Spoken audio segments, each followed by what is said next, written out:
Hello दोस्तों, कैसे हैं आप लोग। स्वागत है आप सभी लोग का आपके अपने चैनल सपोर्टिंग आप फार्मेसी में।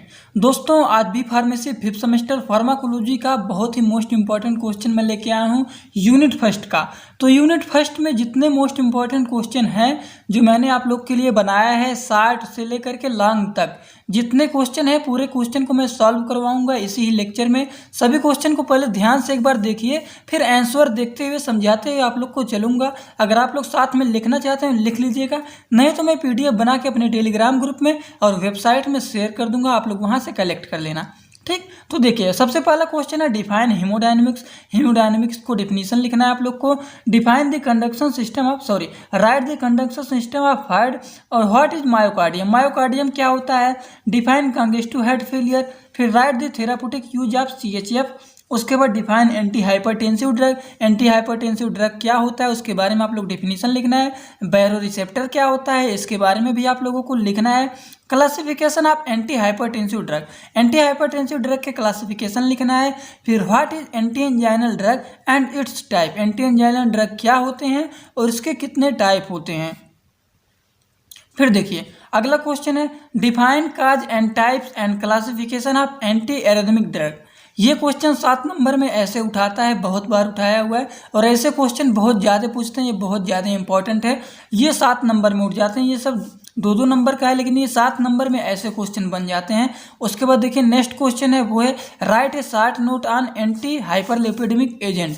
ठीक, उसके बाद देखिए 10 नंबर में कैसे क्वेश्चन बन सकते हैं इस यूनिट से जो कि बहुत ज़्यादा इंपॉर्टेंट है आपकी बार आने के लिए। Right a brief note on anti hypertensive drug. Anti hypertensive drug के बारे में एकदम ब्रीफली नोट्स पूरा का पूरा अच्छी तरीके से लिखना है। And right full detail on anti anginal drug. ये दोनों आप लोग बहुत ही अच्छी तरीके से आपकी बात तैयार कर लेना। तो चलिए देखते हैं एक एक क्वेश्चन को हम लोग सॉल्व करते हुए चलते हैं और देखते हैं सभी का आंसर। तो चलिए सभी लोग सबसे पहला क्वेश्चन देखिए डिफाइन हेमोडायनेमिक्स। हेमोडायनेमिक्स का डिफिनीशन आप सभी लोग देखिए। तो देखिए हीमोडायनेमिक्स हमारा 2 वर्ड से मिलके बना हुआ है। एक है हीमोडायनेमिक्स। हीम मीन्स होता है ब्लड एंड डायनेमिक्स मीन्स होता है हमारे बॉडी में जो ब्लड फ्लो करता है उसे हम लोग डायनेमिक्स कहते हैं। तो इसके बारे में कैसे लिखेंगे, flow rate and mechanism of physiology. तो इसके बारे में कैसे लिखेंगे, देखिए हीमो मीन्स होता है ब्लड एंड डायनेमिक्स मीन्स होता है flow rate and mechanism of physiology या फिर फिजियोलॉजी बोलेंगे। तो इसमें लिखेंगे the branch of pharmacology in which we study about the flow rate and mechanism and physiology of blood and heart, this is called हेमोडायनेमिक्स।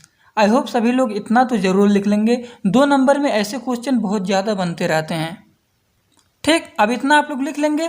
चलिए बात करते हैं दूसरा क्वेश्चन हमारा क्या है उसको भी सॉल्व करते हैं। तो दूसरा क्वेश्चन हमारा क्या है, दूसरा क्वेश्चन हमारा है, ये तो हमारा पहला हो गया। दूसरा हम लोग सॉल्व करने जा रहे हैं write the conduction system of heart. Conduction system of heart के बारे में देखिए हम लोग।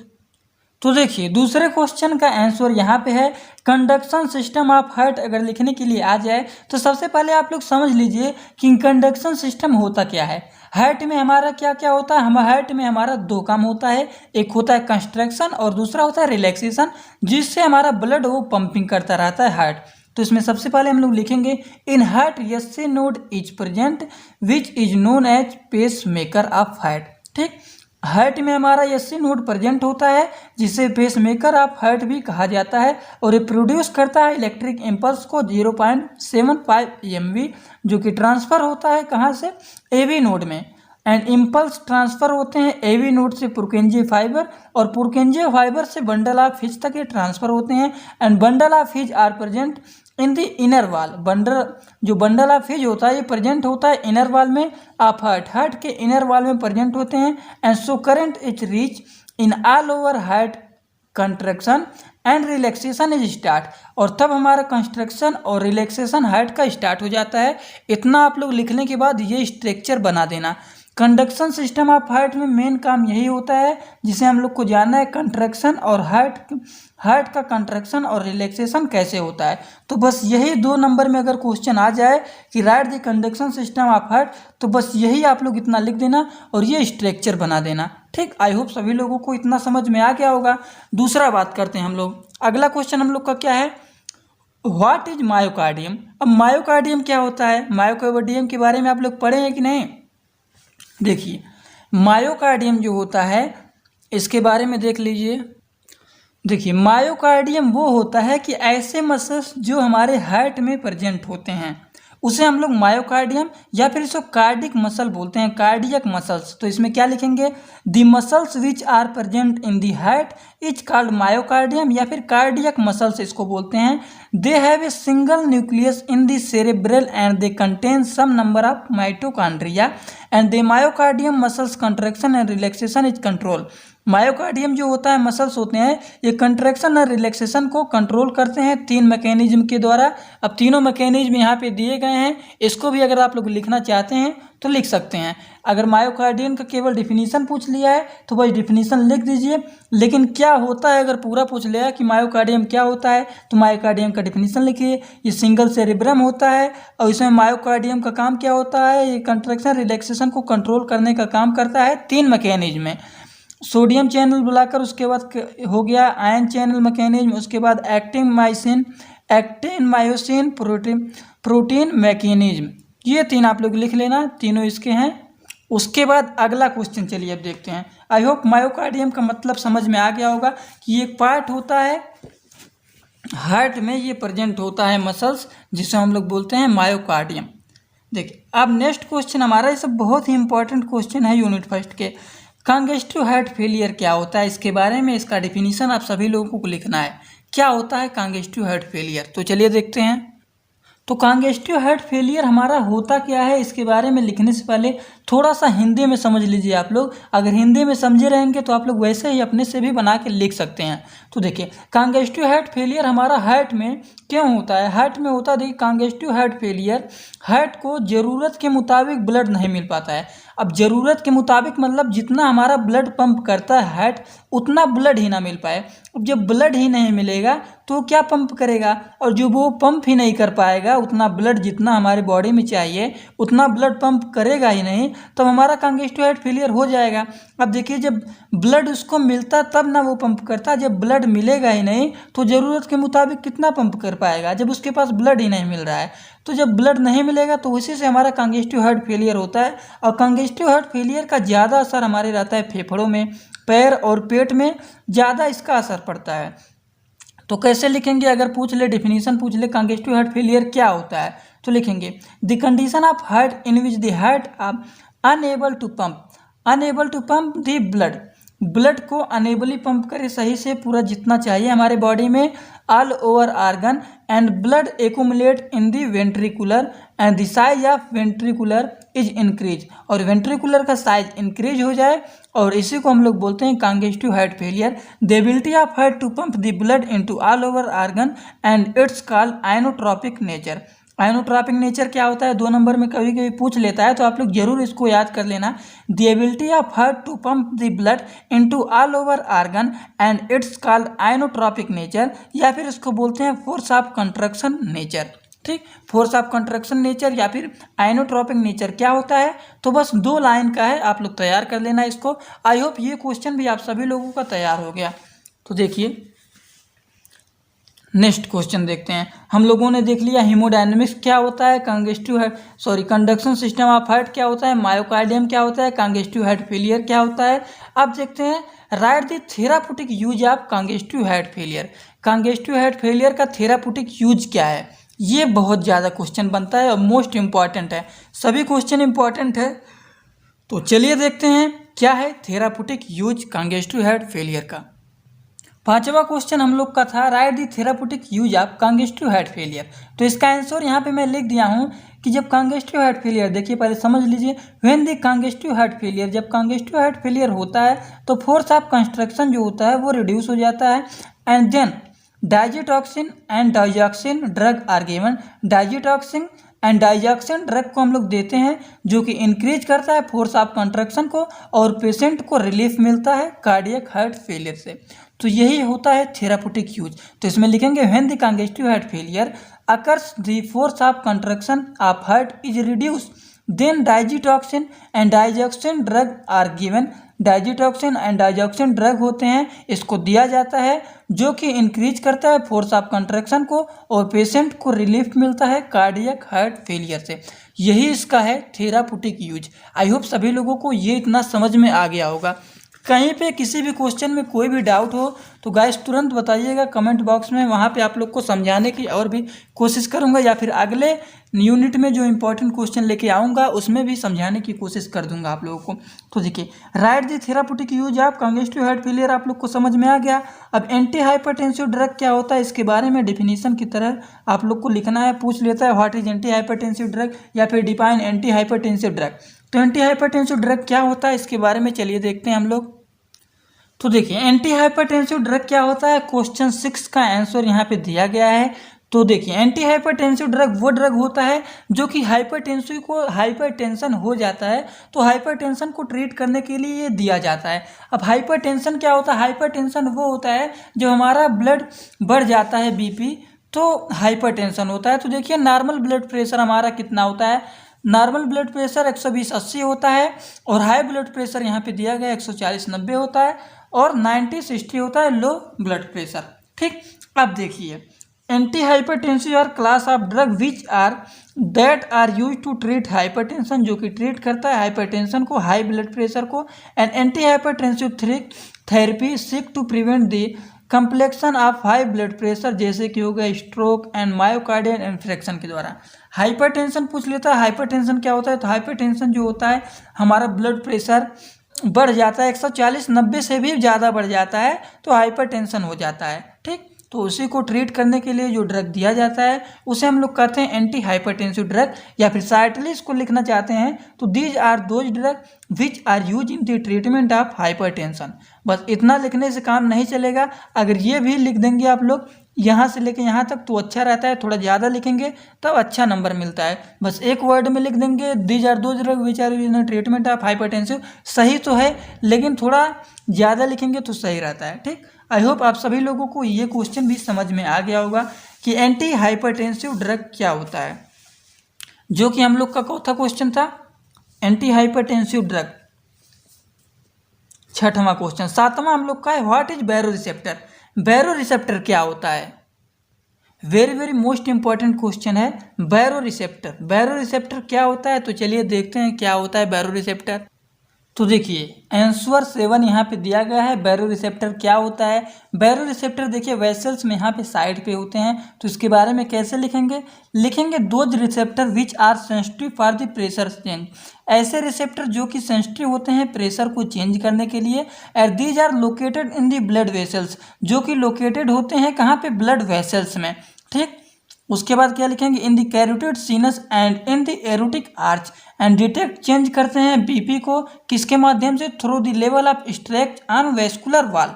तो आई होप सभी लोग को समझ में आ गया होगा कि बैरो रिसेप्टर क्या होता है। बैरो रिसेप्टर के बारे में बहुत ही अच्छी तरीके से मैंने बताया हुआ है, अगर आप लोग को समझ में ना आए तो लेक्चर भी जाके देख लेना। वैसे इस क्वेश्चन का आंसर बस इतना ही लिख देना तो सही है। बैरो रिसेप्टर क्या होता है, बस 2 नंबर में ऐसे ही क्वेश्चन उठाते हैं, तो बस बैरो रिसेप्टर यही होता है, इतना आप लोग जरूर लिख देना।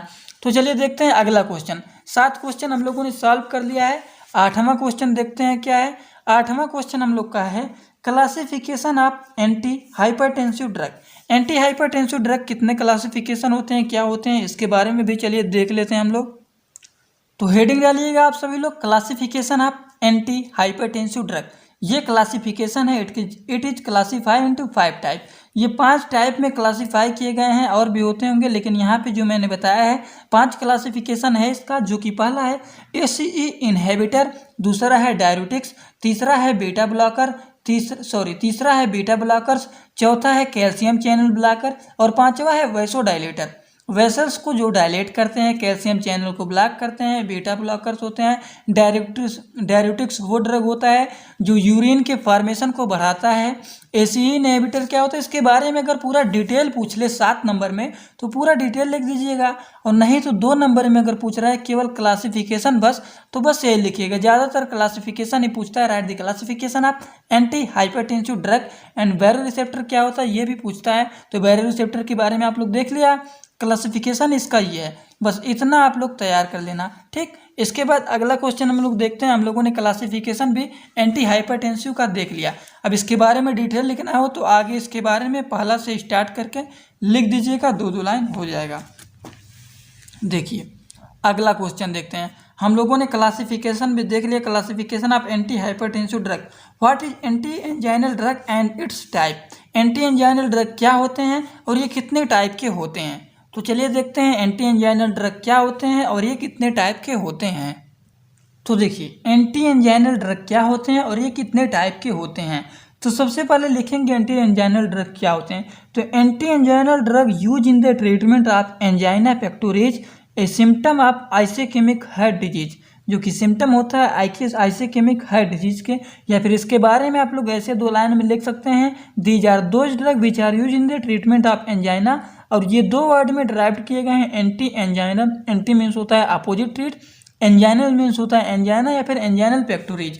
तो एंजाइना पेक्टोरिज क्या होता है। एंजाइनल पेक्टोरिज वो होता है जब हमारे हार्ट में ऑक्सीजन की सप्लाई कम हो जाए और उसका डिमांड ज़्यादा रहे, तो इसी को हम लोग बोलते हैं angina पेक्टोरिज।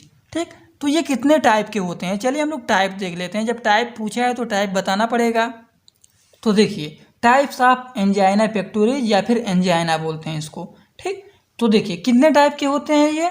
These are several type of angina including stable angina, unstable angina, microvascular angina and variant angina. ठीक, कभी कभी ये 7 नंबर में भी पूछ लेता है क्वेश्चन कि क्या होता है एंटी एंजाइनल ड्रग और ये कितने टाइप के होते हैं। तो आप लोगों को बस ये इतना लिख देना है और उसका डेफिनेशन पहले लिखेंगे कि क्या होता है एंटी एंजाइनल ड्रग और एंजाइना कितने टाइप के होते हैं। तो ये आप लोग लिख देना और इसके बारे में भी 2-2 लाइन बस लिख देना है आप लोगों को। अगर 7 नंबर में क्वेश्चन बनता है तो बस 2-2 लाइन करके आप लोग सभी लोग इतना लिख देना।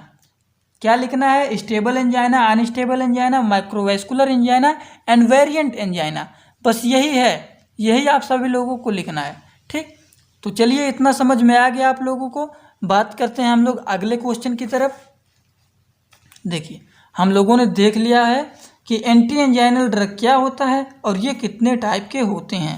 अगला क्वेश्चन हम लोग बात करने जा रहे हैं, define and causes and types and classification of anti arrhythmic drug. Anti arrhythmic drug ये 7 नंबर में क्वेश्चन बनते हैं, तो डिफिनीशन भी लिखना है, क्या होता है एंटी एरिथमिक ड्रग, काज क्या होता है, टाइप्स क्या होते हैं, इसके क्लासिफिकेशन क्या होते हैं और एंटी एरिथमिक ड्रग के बारे में इतना सब कुछ आप लोगों को लिखना है। एंटी एरिथमिक ड्रग हमारा होता क्या है, सबसे पहले डिफिनीशन लिखना है। तो इसमें लिखेंगे कि anti arrhythmic drug are drug जो कि यूज किया जाता है एबनॉर्मल हार्ट रिदम।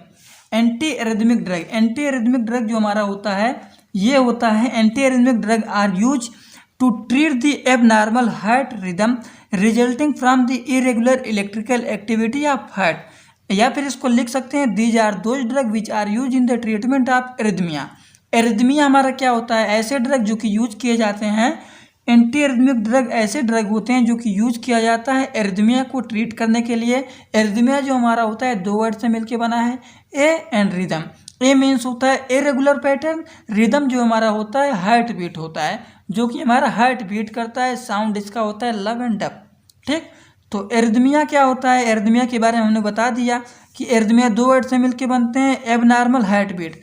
तो एबनॉर्मल हार्ट बीट मतलब क्या होता है, जब हमारा हार्ट जो हमारा नॉर्मल हार्ट कितना बीट करता है, नॉर्मली हमारा हार्ट जो है वो 72 से लेकर के 100 नॉर्मली ये बीट करता है। अब ये नॉर्मल से ज़्यादा 100 से ज़्यादा बीट करने लगे तो उसे हम लोग कहते हैं टैकीकार्डिया, और 60 से अगर कम करने लगे, स्लो हार्ट बीट करने लगे, तो उसे हम लोग कहते हैं ब्रेडिकार्डिया। अब हार्ट हमारा नॉर्मली जितना बीट करता है उससे या फिर ज़्यादा करने लगे या फिर उससे कम बार बीट करने लगे, उसी प्रोसेस को हम लोग कहते हैं एरिथमिया। और एरिथमिया को ट्रीट करने के लिए एंटी एरिथमिक ड्रग को दिया जाता है। इतना आप लोगों को समझ में आ गया होगा आई होप। अब देखिए एरिथमिया को ट्रीट करने के लिए एंटी एरिथमिक ड्रग को दिया जाता है, इसके बारे में डिफिनीशन आप लोगों ने देख लिया। अब काज क्या होते हैं, कारण क्या होते हैं एरिथमिया होने के, तो जो मैंने बताया है, या फिर हमारा ब्लड का प्रेशर हार्ट बीट ज़्यादा हो जाए तो हो सकता है, या फिर हार्ट बीट हमारा कम करने लगे तो हो सकता है। तो ब्रेडिकार्डिया एंड ट्रैकीकार्डिया के द्वारा यही 2 काज इसका मेन है जिसके द्वारा एरिथमिया होता है। तो इसके बारे में आप लोग लिख लेना। उसके बाद हम लोग बात करेंगे क्लासिफिकेशन क्या होते हैं, टाइप देखते हैं। टाइप जो हमने देखना है, टाइप कितने टाइप के होते हैं, तो मेनली 2 टाइप के होते हैं। एक होता है सुप्रावेंट्रिकुलर एरिथमिया और दूसरा होता है वेंट्रिकुलर एरिथमिया। तो टाइप में 2 टाइप आप लोग लिख देना, इसके बारे में 2-2 लाइन आप लोग लिख देना, जो यहाँ पे लिखा गया उसको देख के लिख लेना, ठीक। उसके बाद देखिए क्लासिफिकेशन में इसमें 4 क्लासिफिकेशन होते हैं। It is classify into 4 type, class 1, class 2, class 3, class 4। तो क्लास भी इसको आप लोग देख लेना थोड़ा बहुत, कहीं पे कोई डाउट हो तो बताना, ठीक। बात करते हैं अगले क्वेश्चन की। हम लोगों ने देख लिया है कि क्या होता है एंटी एरिथमिक ड्रग, क्या होता है टाइप भी देख लिया, काज भी देख लिया, क्लासिफिकेशन भी देख लिया एंटी एरिथमिक ड्रग की। लास्ट क्वेश्चन देखने जा रहे हैं, write a short note on anti hyper lipidaemic drug. उसके बाद 10 नंबर वाला क्वेश्चन थोड़ा सा जल्दी जल्दी देख लेंगे। शॉर्ट नोट लिखना है एंटी हाइपर लिपिडमिक ड्रग के बारे में। तो hyper lipidemic, anti hyper lipidemic वो होता है जिसको ट्रीट करने के लिए lipid hyper lipidemic, these are those drug या फिर एजेंट बोलते हैं, these are those agent which are use in the treatment of hyper lipidemia. Hyper lipidemia, lipid की मात्रा हमारे वेसल्स में ज़्यादा हो जाए उसे हम लोग कहते हैं हाइपर लिपिडमिया, ठीक। अब इसको ट्रीट करने के लिए जो ड्रग देते हैं उसे हम लोग कहते हैं हाइपर लिपिडमिया। और हमारे वेसल्स में 3 टाइप के ये जो होते हैं लिपिड यही प्रेजेंट होते हैं। Lipid present in 3 form our body, 3 form में हमारे लिपिड बॉडी में प्रेजेंट होते हैं। कोलेस्ट्रॉल हो गया, ट्राइग्लिसराइड हो गया, फास्फोलिपिड, यही 3 लिपिड प्रेजेंट होते हैं मेनली, ठीक। तो इसको भी लिख लेना, आई होप समझ में आ गया होगा। चलिए लॉन्ग क्वेश्चन की बात करते हैं अब हम लोग। Anti hypertensive drug long question है जो कि 7 से 10 नंबर में आते हैं क्वेश्चन, ठीक। एंटी हाइपरटेंसिव ड्रग के बारे में आप लोग को ब्रीफ नोट लिखना है। तो चलिए देखते हैं एंटी हाइपरटेंसिव ड्रग। तो एंटी हाइपरटेंसिव ड्रग आप लोग लिखिएगा हेडिंग, उसके बाद लिखिएगा एंटी हाइपरटेंसिव ड्रग ऐसे ड्रग होते हैं जो कि हाइपरटेंशन को ट्रीट करते हैं। और हाइपरटेंशन क्या होता है, जो हमारा ब्लड का वॉल्यूम ज़्यादा बढ़ जाता है, ब्लड प्रेशर ज़्यादा बढ़ जाता है, नॉर्मल से भी ज़्यादा बढ़ जाता है, तो उसे हम लोग कहते हैं हाइपरटेंशन। हाइपरटेंशन देखिए 140 हाई से भी हाई हो जाए उसे हम लोग हाइपरटेंशन कहते हैं, ठीक। तो इसके बारे में और भी आगे हम लोग लिखेंगे। सबसे पहले आप लोग ये जरूर लिख लेना नॉर्मल कितना होता है, लो कितना होता है, हाई कितना होता है, ठीक। उतना लिखने के बाद आप सभी लोग हेडिंग डालेंगे high blood pressure. High blood pressure कितना होता है मैंने अभी आप लोग को बोला है कि उसको जरूर लिख लेना। तो हाई ब्लड प्रेशर 140 से 90 होता है। ये ज़्यादातर जेनेटिक भी होता है, वैसो कंस्ट्रक्शन होता है। अब वैसो कंस्ट्रक्शन क्या होता है, वैसो कंस्ट्रक्शन हमारा देखिए हिंदी में भी लिख दिया हूँ, वेसल्स का बीच में सिकुड़ जाना। वेसल्स जब हमारा सिकुड़ जाएगा तो ब्लड हमारा आसानी से फ्लो नहीं कर पाएगा। जैसे हमारा देखिए यहाँ पे ब्लड आराम से फ्लो कर रहा है, अब बीच में सिकुड़ गया है, दब गया है, तो यहाँ पे बीच में जाएगा तो यहाँ पे फोर्स ज़्यादा लगेगा, इसके द्वारा भी ब्लड प्रेशर बढ़ता है, ठीक। तो वेसल्स का सिकुड़ जाना, this is called vasoconstriction, ठीक। Peripheral vascular resistance viscosity of blood volume बढ़ जाना, ठीक। अब बीच में देखिए लिपिड ऐसे बन जाते हैं, प्लेग बन जाते हैं या फिर इसको बोलते हैं लिक्विड। अब लिपिड यहाँ पे बन जाएगा। अब यहाँ से नॉर्मली ब्लड फ्लो कर रहा है तो यहाँ पे ये इतना जगह ले लिया तो यहाँ पे आके लड़ेंगे तब भी फोर्स बनेगा। और फिर यहाँ पे देखिए बीच में इतना ही जगह बन रहा है तो नॉर्मली इतना दूर पे जब ब्लड आसानी से फ्लो कर रहे हैं तो इतने कम में प्रेशर ज़्यादा लगने लगेगा ना, तो इससे भी हमारा ब्लड प्रेशर बढ़ता है। इसके बारे में भी हिंदी में समझना चाहते हैं तो हिंदी में भी लिख दिया हूँ आप सभी लोग के लिए। हाइपरटेंशन का काज क्या होता है, स्ट्रेस लेने से भी होता है, स्मोक करने से भी होता है, ओल्डर में ज़्यादातर होता है, जेनेटिक भी होता है, too much salt in diet, नमक का यूज ज़्यादा करने से भी हो जाता है। रिस्क फैक्टर क्या क्या होते हैं, एज ज़्यादा हो जाता है तब भी होता है, स्ट्रेस लेने पर भी होता है, ठीक। इतना आप लोग लिख लेना। जो कि देखिए मैन में होता है, कितना होता है, मोर कॉमन, मैन में 64 साल से ज़्यादा हो जाता है, 64 आदमी जब हो जाते हैं 64 साल से ज़्यादा तो ज़्यादातर उनको होने लगता है। और वोमेन में औरत लोगों को 65 ईयर के बाद ये बीपी का प्रॉब्लम डेवलप होने लगता है। स्ट्रेस लेने से तो ज़्यादातर हमारा होता है। सिम्टम में आप लोग सबसे पहले लिख देना बैरो रिसेप्टर। बैरो रिसेप्टर के बारे में मैंने 60 क्वेश्चन में भी बताया कि बैरो रिसेप्टर क्या होते हैं, तो आप लोग इसको भी लिख लेना। फिर डालेंगे आप सभी लोग heading classification of anti hypertensive drug. Classification जो मैंने आप लोगों को पहले बताया है वही क्वेश्चन वाला जो मैंने लिखवाया है 2 नंबर में कि एंटी हाइपरटेंसिव ड्रग का क्लासिफिकेशन। तो क्लासिफिकेशन आप सभी लोग इतना लिख देना। उसके बाद एक एक 2-2 वर्ड यहाँ पे ऐसे सबसे पहला हेडिंग ये डाल के लिख दीजिएगा रास। उसके बाद आगे देखते हैं रेगुलेटरी मैकेनिज्म में थोड़ा बहुत लिख दीजिएगा। उसके बाद angiotensin converting enzyme ACE inhibitor इसको बोलते हैं, इसके बारे में भी 2 लाइन लिख देना आप लोग। इसका एग्जाम्पल भी लिख देना। एसीई इनहिबिटर कभी कभी 2 नंबर में भी पूछ लेता है तो उसको लिख देना। एसीई इनहिबिटर जो होता है रिड्यूस करता है ब्लड प्रेशर को by relaxing your blood vessels. ठीक, इसका एग्जाम्पल यहाँ पे दिया गया है, इसको भी लिख लेना आप सभी लोग।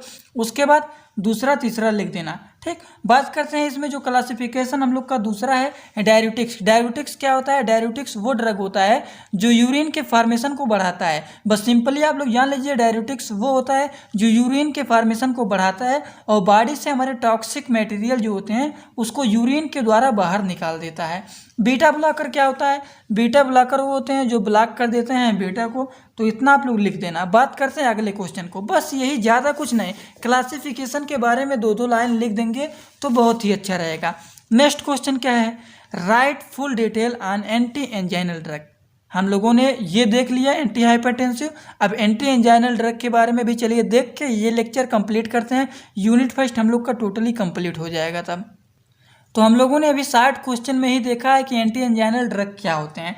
तो एंटी एंजाइनल ड्रग क्या होते हैं इसका डेफिनेशन हम लोगों ने देख लिया। Anti anginal drug which are use in the treatment of angina pectoris a symptom of आइसेकेमिक heart disease, जो कि होता है, इसको 60 में लिखना चाहते हैं तो these are those drug which are use in the treatment of angina pectoris.